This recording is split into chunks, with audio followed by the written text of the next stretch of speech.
Capítulo 3, versículo 12. Vayan conmigo si usted tiene su Biblia, por favor. Para mí es muy importante que busque este texto de la palabra de Dios y pueda mirarlo conmigo. Es un texto de paso muy conocido, muy predicado. Yo sé que cuando lo lea y usted lo busque y lo vea ahí en su Biblia, pues se va a recordar de lo que estoy diciendo ahora, porque es una de las porciones de la Biblia que se utiliza mucho para dar ánimo a la gente a que pues continúe adelante a pesar de la gran lucha que tiene incluso consigo mismo. Son palabras del apóstol Pablo. Yo voy a leerlo en dos versiones de la Biblia. Lo voy a leer en la Reina Valera 1995 y luego voy a leerlo en la Nueva Versión Internacional. Y a propósito, voy a repetir con frecuencia ciertas palabras que están en el texto, pero tengo una intención al hacerlo. Así que, por favor, busque su Biblia. Yo quiero seguir en el tono de la semana anterior.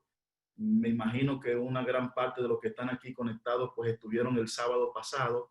Y el sábado pasado hablamos un poquito sobre el llamado y para qué nos eligió el Señor en Marcos capítulo 3, versículo 14, donde se habla de que el Señor escogió a 12 para que estuviesen con él y para enviarlos a predicar. Y decíamos que la prioridad del discípulo tiene que ver con mantener una relación con Dios, porque no se puede ser como címbalo que retiñe o como una caja o una lata vacía que hace mucha bulla y no hay esencia, o como un sepulcro blanqueado que se ve bien por fuera y a lo interno sabemos que hay hedor de muerte, ¿verdad que sí? Ahora quiero presentarle a un apóstol Pablo consciente de ese llamado, analizándose a sí mismo y mirándose y de alguna manera veo una relación de este texto de manera increíble con Marcos capítulo 3. Pero en la medida que lo desarrollemos y reflexionemos, vamos a sacar algunas conclusiones interesantes. ¿Estamos listos? Ya tienen el texto ahí en su celular, en su tableta, en la Biblia.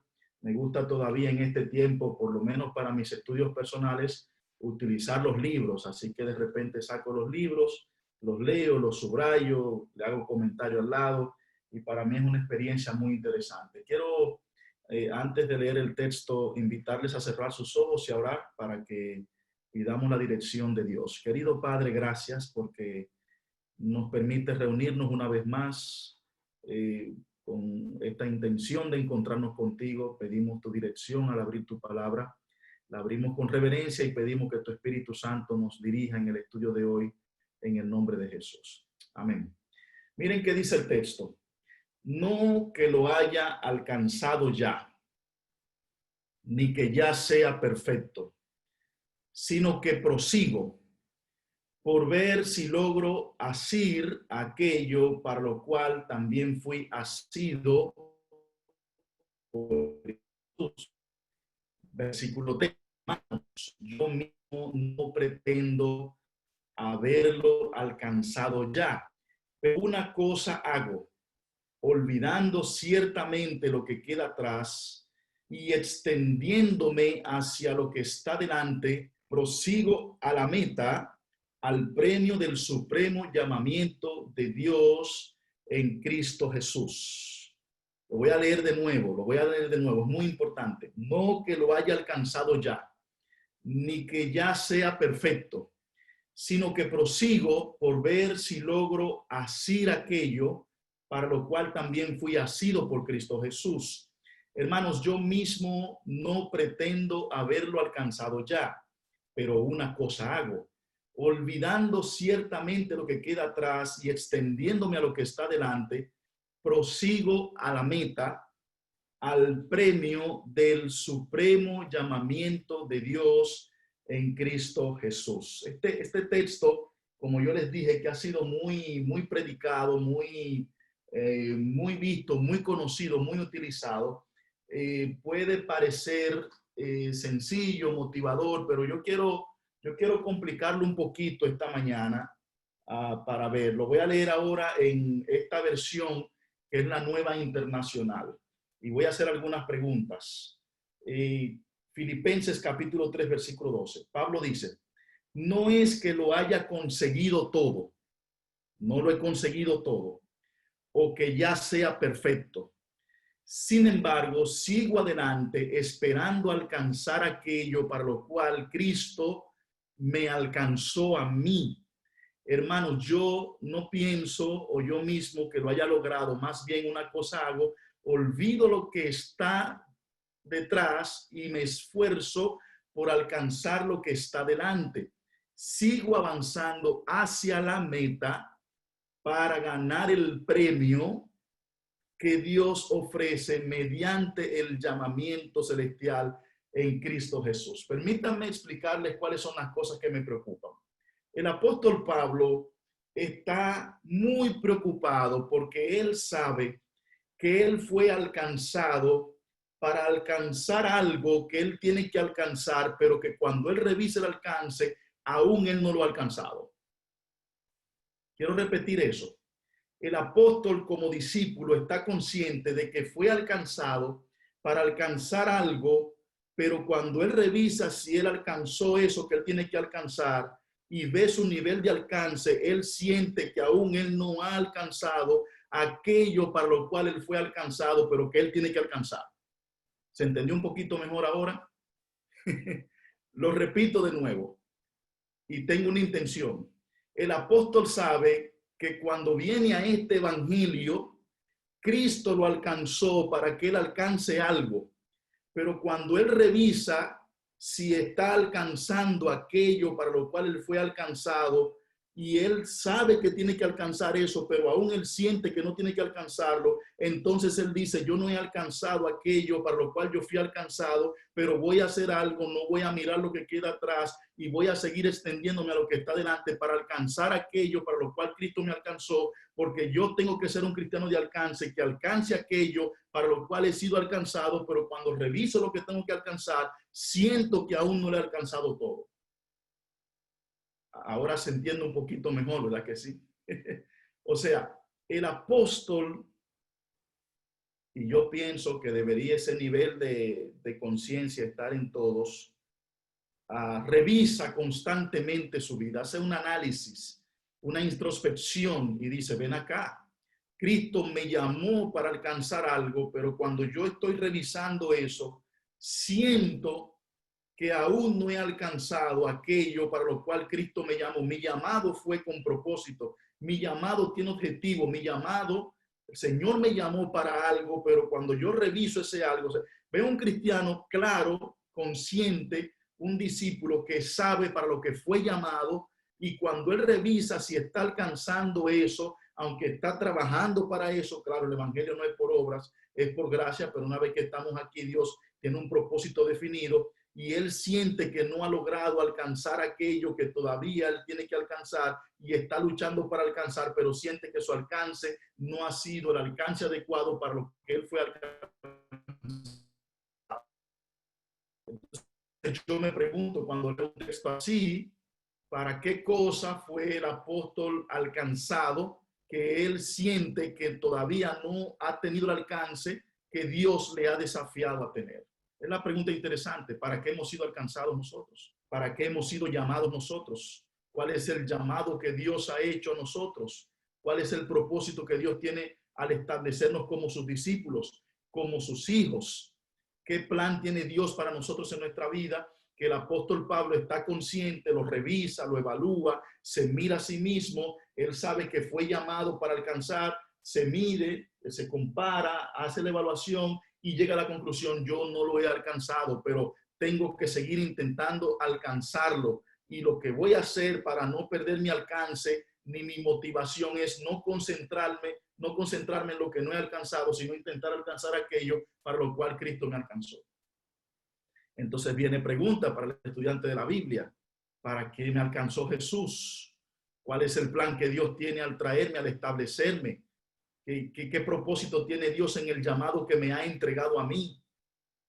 ¿A qué se refiere el apóstol Pablo cuando dice que de alguna manera no ha alcanzado aquello que tiene que alcanzar y que quiere alcanzar y que no se va a concentrar en lo que no ha alcanzado, sino que va a continuar intentando alcanzar aquello para lo cual fue alcanzado.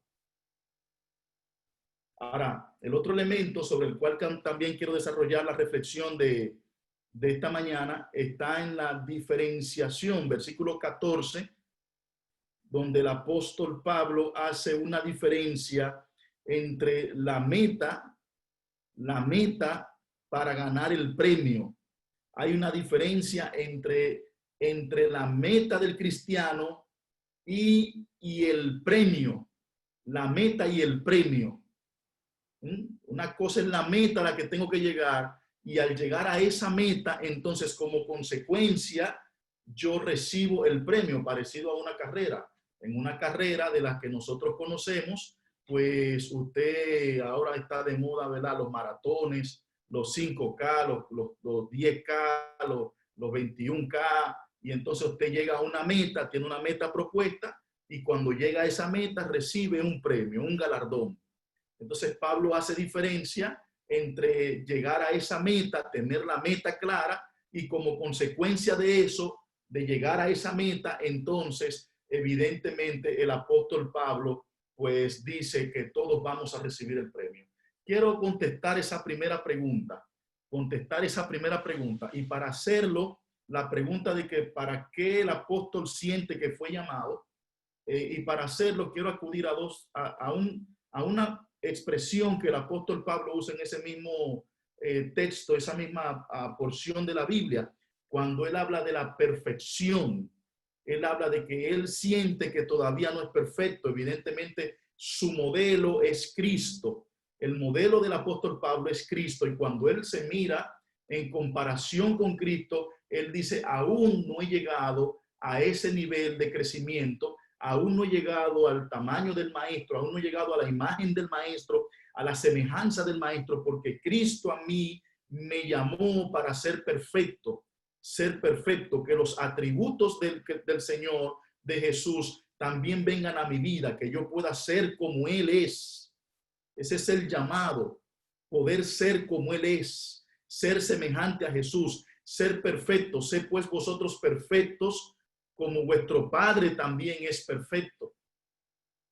Y si nosotros fuéramos, por ejemplo, al libro de Apocalipsis, al capítulo 2, versículo 10, en esas famosas palabras que el apóstol Juan hace diciendo, miren, sean fieles hasta la muerte, y yo, como consecuencia de esa fidelidad, te daré la corona de la vida eterna. Por lo menos yo simplemente quiero recordar que nuestra tarea aquí no es enfocarnos en tener la corona o tener la vida eterna. Nuestra tarea aquí consiste en enfocarnos en ser igual a Jesús, en parecernos cada día más al Maestro, en crecer como Jesús, en caminar como Jesús, en hablar como Jesús, en reflejar a Jesús. Como decía en Marcos capítulo 3, versículo 14 la semana pasada, nuestro principal llamado está en estar con Jesús, en acompañar a Jesús, en caminar con Él, y que llegue un momento en nuestra experiencia cristiana que nuestro parecido sea igual al de Dios, que nos parezcamos al Señor. El llamado del apóstol Pablo recibido fue, el desafío tenía que ver con que cada día muriera el yo y Jesús creciera en su corazón. Me parece a mí que todavía sigue siendo el llamado en el día de hoy. El hecho de que nos parezcamos, crezcamos a imagen y semejanza de Dios. Yo tengo un libro aquí conmigo, es el libro de la educación de Elena G. de White, y voy a leer en esta edición en la página 15, está este párrafo que voy a compartir con ustedes, debajo del título La fuente de la verdadera educación. En este capítulo, la fuente de la verdadera educación, dice así: la obra de la redención debía restaurar en el hombre la imagen de su hacedor, devolverlo a la perfección con que había sido creado. ¿No? Noten, la idea era que el plan de redención, la idea de Cristo, el propósito es restaurar en el hombre la imagen que se ha perdido, evidentemente como consecuencia del pecado. Entonces dice más, página 18 del libro de educación. Página 18, la voy a leer. El ideal que Dios tiene para sus hijos está por encima del alcance del más elevado pensamiento humano. La meta a alcanzar es la semejanza a Dios. Aquí está, hermanos, el apóstol Pablo, cuando él sabe que fue llamado con la idea de crecer a imagen y semejanza de Dios, de parecerse a Jesús, de caminar como él, de crecer a imagen de su maestro, de reproducirse como discípulo, la vida del maestro, reproducirse en él. Y cuando él se mira a sí mismo, mira a Jesús, él dice, aún no soy perfecto, aún no he llegado. Ahora no me voy a concentrar en mis fracasos y debilidades, no, sino que voy a seguir avanzando, a ver si logro alcanzar aquello para lo cual Cristo me alcanzó a mí. Cristo me llamó, me alcanzó, para que a través de mi vida pudiera reflejarse su vida, lo cual también implica testificación, lo cual también implica predicar por testimonio, porque no hay asunto que le dé más poder a la predicación que cuando en nosotros está la autoridad moral, porque vivimos lo que decimos. La influencia de Cristo tenía que ver y hablaba como quien tenía autoridad, porque enseñaba por precepto y enseñaba por ejemplo. La enseñanza de Jesús no era como la de los fariseos, ni como los escribas hipócritas que no vivían lo que decían. No, la enseñanza estaba en que en ellos o en Jesús estaba internalizada la misma presencia. El apóstol Pablo está preocupado, tiene una tarea grande, tiene que expandir el evangelio, tiene que predicar, pero es un representante, un embajador, y cuando camina, cuando va a los lugares, se revisa a sí mismo y dice, todavía me falta crecer la imagen del maestro. La semejanza a Dios es la meta del cristiano, ser como Dios. La pregunta que evidentemente llega a la mente, o puede llegarle a alguien a la mente, es, ¿cómo así, pastor? ¿Cómo ser como Dios? ¿No será eso un atentado o un intento como lo hizo el enemigo en aquel tiempo cuando quiso ser igual a Dios? No me estoy refiriendo a eso. Hay atributos de Dios que no son ni serán nunca comunicables al hombre. Por ejemplo, Dios es omnisapiente, Dios es omnipotente, Dios es omnipresente. O sea, Dios es Dios, Dios es eterno, es ayer, hoy y siempre será. Dios es todopoderoso. Esos atributos nunca el ser humano los va a tener ni en la eternidad. Ahora, hay otros atributos que sí son comunicables. Y cuando, por ejemplo, el apóstol Pablo habla en Gálatas sobre el fruto del Espíritu, refiriéndose a amor, a bondad, a benignidad, a dominio propio, contra esas cosas no hay ley, no hay límite, no hay limitación. Entonces, eso que es el carácter de Jesús debe reproducirse en la vida del cristiano, y a esos atributos, a esa semejanza, a el carácter de Dios restaurado en el hombre, impregnado en el hombre, esa igualdad en el sentido de carácter, de amor, de paz, de esperanza, de fidelidad, de perfección en la dimensión del hombre, estamos nosotros llamados a crecer, a avanzar en nuestra vida cristiana. Ahora bien, viene otra pregunta. ¿Cómo puedo yo alcanzar o lograr esa semejanza a Jesús?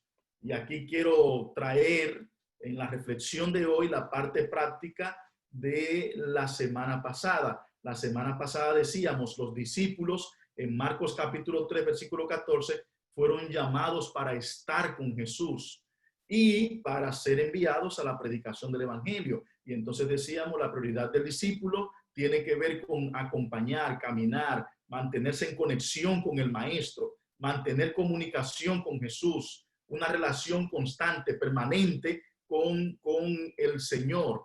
Y entonces, en este sentido, estamos siendo desafiados a ser igual al maestro, que se reproduzca en nosotros el carácter y la imagen de Jesús. ¿Cómo podemos lograr eso? ¿Cómo podemos alcanzar eso?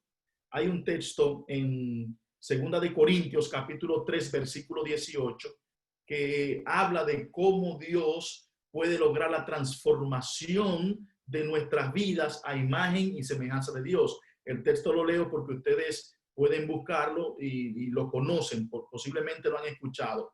El apóstol Pablo dice: por tanto nosotros todos, mirando con el rostro descubierto y reflejando como en un espejo la gloria del Señor, contemplando la gloria del Señor y mirando al Señor, entonces dice el texto, somos transformados de gloria en gloria en su misma imagen, en su misma imagen.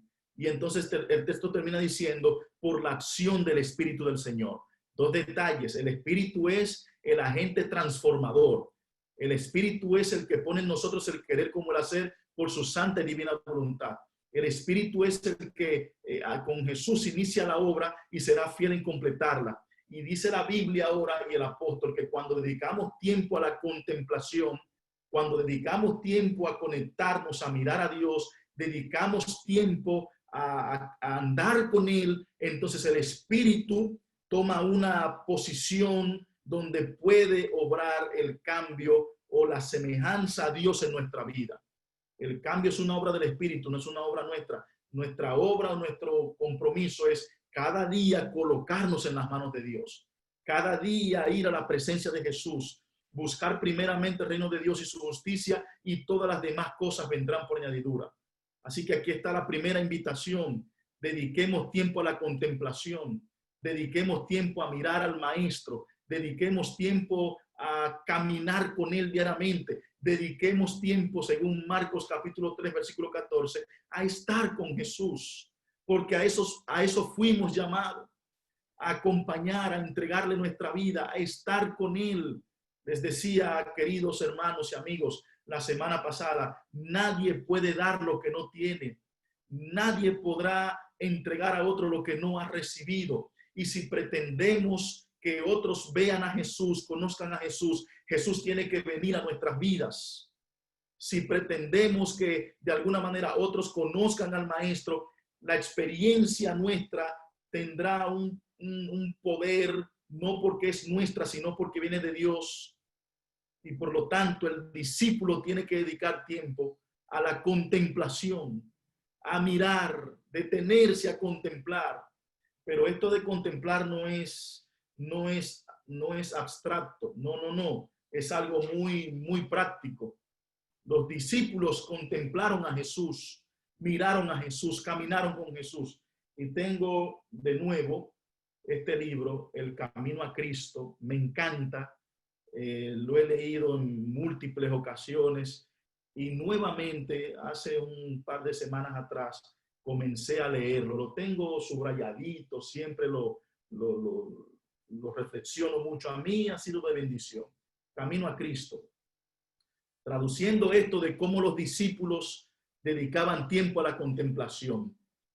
Página 107, en esta edición, en el título del crecimiento.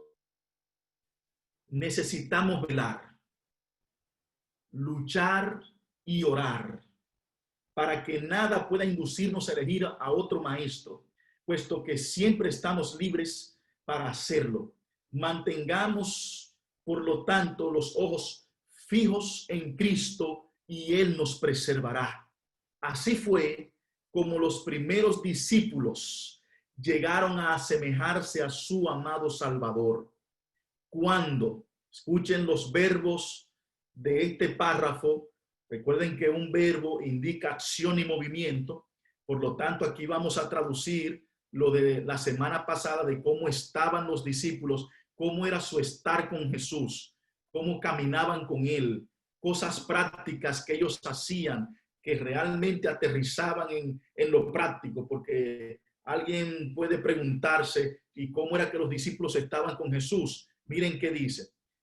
Así fue como los primeros discípulos llegaron a asemejarse a su amado Salvador, cuando oyeron las palabras de Jesús, sintieron necesidad de Él, le buscaron y le encontraron y le siguieron, estaban con él en la casa, estaban con él en la mesa, estaban con él en los lugares apartados en el campo. Yo diría hoy, estaban con él en el trabajo, estaban con él en la universidad, estaban con él en el deporte, estaban con él en el matrimonio, estaban con él donde quiera que estaban, sus pensamientos, dedicaban tiempo a escuchar la palabra, sentían necesidad, le seguían, le entregaban su corazón, pero dice más, lo acompañaban como era costumbre que los discípulos siguieran a un maestro. Y diariamente, ¿cuándo, hermanos? Diariamente, usted puede escribirlo en el chat, diariamente recibían de sus labios lecciones de santa verdad. Aquí son enlistadas en este párrafo algunas disciplinas espirituales, la oración, el estudio de la palabra, sintiendo la necesidad. Usted sabe que en este mismo libro, y creo que en este mismo capítulo, aquí está, página 103, en esta misma capítulo del secreto del crecimiento, está la famosa cita que todos conocemos: conságrate a Dios todas las mañanas, todas las mañanas. Lo del programa de los sábados es poderoso, una bendición estar conectado hoy sábado, pero solamente para recordarte, hoy amanecemos con el regalo de Dios, el plan de Dios, los sábados, muy excelente y bonita iniciativa, pero tu comunión con Dios no es solamente los sábados. No estoy diciendo que esto no sea, no, esto es buenísimo, es correcto. Ahora fortalece el diariamente, conságrate a Dios todas las mañanas, haz de este tu primer trabajo, sea tu oración, tómame, oh Señor, como enteramente tuyo, pongo todos mis planes a tus pies, úsame hoy en tu servicio, mora en mí, mora conmigo y sea toda mi obra hecha en ti. Y dice la sierva del Señor, este es un asunto diario, cada mañana. Recuerden que el capítulo intenta darnos el secreto del crecimiento. Cada mañana conságrate a Dios por ese día, somete todos tus planes a Él para ponerlos en práctica o abandonarlos según lo indique la providencia. Ahora vuelvo a la página 107, dice que los discípulos le miraban como los siervos a su Señor para aprender cuáles eran sus deberes, y aquellos discípulos eran hombres sujetos a pasiones semejantes a las nuestras. Tenían que reñir la misma batalla con el pecado. Necesitaban la misma gracia que nosotros para poder vivir una vida santa. Y dice la cita, página 108, tal es el seguro resultado de la unión con Jesús. Cuando Cristo mora en el corazón, la naturaleza entera se transforma. Ahora usted entenderá por qué el llamado de Cristo prioritario para los discípulos en Marcos 3:14 era: vengan y estén conmigo, vengan y acompáñenme, vengan y de alguna manera tomen tiempo para caminar, para conocer, entren en una relación especial. Y cuando me conozcan, cuando anden conmigo, entonces el resultado natural será que pues reflejaremos al maestro. Será inevitable que otros puedan conocer al maestro. La invitación de esta mañana es que dediquemos tiempo a la contemplación, que podamos tener tiempo para contemplar al maestro, para mirarlo a él, porque es en esa contemplación, es en esa mirada cada día, es en ese encuentro que vamos a sentir lo que el apóstol sintió en Filipenses capítulo 3 cuando miró el modelo, cuando entendió que había sido llamado para reflejar a Jesús en su vida, y cuando se comparó, naturalmente se sintió indigno y dijo: no lo he alcanzado todo, pero no me voy a detener, voy a seguir hacia la meta, y mi meta es la semejanza a Dios. Voy a morir en el intento de cada día parecerme más a Jesús, que otros vean a Jesús en mi vida. Ustedes saben que contemplarlo a Jesús, mirarlo, es el desafío, ¿no? Por eso, y termino con esta cita, el enemigo tiene un plan para evitar que tengamos tiempo para pasar tiempo con Jesús. Permítanme redundar, y perdonen la redundancia. O sea, necesitamos tener tiempo de calidad con Jesús. El discípulo necesita tener una calidad de vida devocional, un encuentro si quiere crecer, si quiere avanzar. Necesita exponerse a ese encuentro diario con el Maestro y mantenerse conectado. El diablo sabe que cuando un discípulo dedica tiempo a la contemplación, dedica tiempo a conectarse, es un discípulo peligrosísimo en el reino de Dios. Y cuando digo peligroso, no es para el reino, sino es un arma que Dios puede usar, un instrumento con poder. Y el enemigo intenta que no tengamos tiempo para la contemplación. Así lo dice el mismo libro, Camino a Cristo, página 105. Repito el capítulo, El secreto del crecimiento. Miren cuál es el plan del enemigo. Lo voy a leer. Cuando pensamos mucho en nosotros mismos, nos alejamos de Cristo. Cristo es la fuente de la fortaleza y la vida. Por esto Satanás se esfuerza constantemente por mantener la atención apartada del Salvador, a fin de impedir la comunión y la unión del alma con Cristo. El diablo se esfuerza porque no tengamos tiempo para contemplar, para unirnos con el objetivo de apartarnos del Maestro. ¿Y cómo lo hace? Hay aspectos prácticos. ¿Cómo lo hace? Valiéndose de, número 1, los placeres del mundo. Los placeres del mundo. Número 2, los cuidados. Número 3, las perplejidades y tristezas de la vida. Número 4, nuestras propias faltas e imperfecciones. Número 5, hacia las faltas ajenas. Procura desviar nuestra atención hacia todas estas cosas o hacia alguna de ellas. Yo la voy a enlistar porque miren, los placeres del mundo, muchos están perdidos, entretenidos, entretejidos y no tienen tiempo para Jesús porque están entretenidos en las cosas del mundo.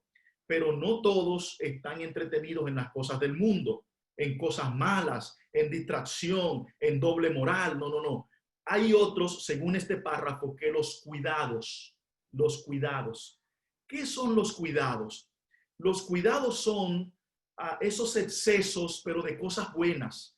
Gente que trabaja mucho, gente que estudia mucho, gente que está mucho con la familia. Miren que son cosas buenas las que estoy mencionando, pero el exceso de ellas no tienen tiempo para orar, no tienen tiempo para estudiar, no tienen tiempo para conectarse con Dios porque siempre están trabajando, siempre están cansados, siempre están estudiando y no tienen tiempo para su encuentro personal y particular con el Maestro.